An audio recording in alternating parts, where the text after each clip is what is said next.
What's up, Meta Nerds? This video is all about the WESTAR 34, JANGO FETT'S blaster pistols. These are made of Delorian, one of the most heat-resistant metals in the galaxy. JANGO had these custom made with this material, so that he could ambush his targets and sustain a high rate of fire, without ever having to worry about these guns overheating.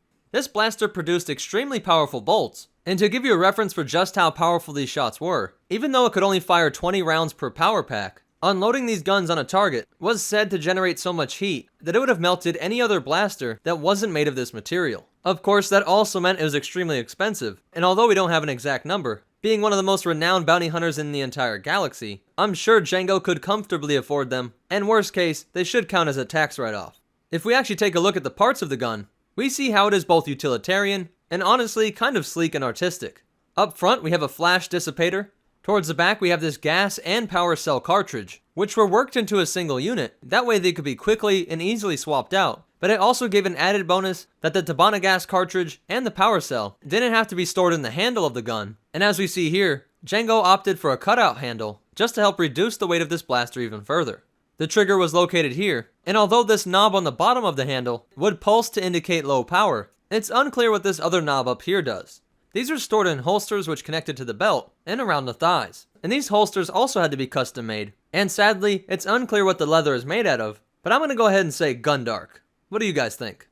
But interestingly, it's also said that these guns could be stored within the spaces in between the jetpack, but whether or not that's a good idea is a different point entirely. We saw these blasters in action during episode 2, when he lost one of these during a duel with Obi-Wan Kenobi on the planet Kamino.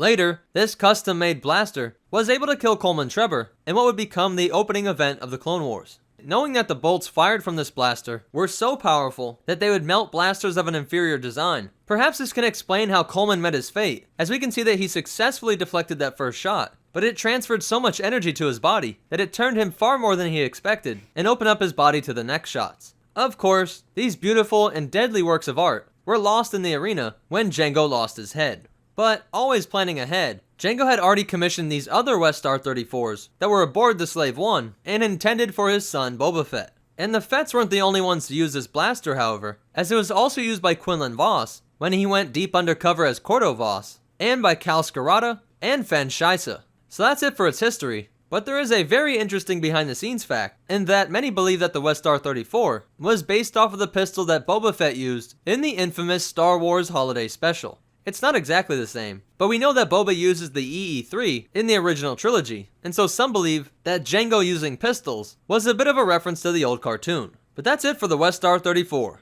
If you liked it, go ahead and hit that like button, and if you want to check out our social media, or ways that you can help support this channel, be sure to check out the description down below. If you want to see more, be sure to hit that subscribe button, and hit the bell icon so that you get notifications. And more important than all that, remember, rest in peace Coleman Trebor, and the Force will be with you, always.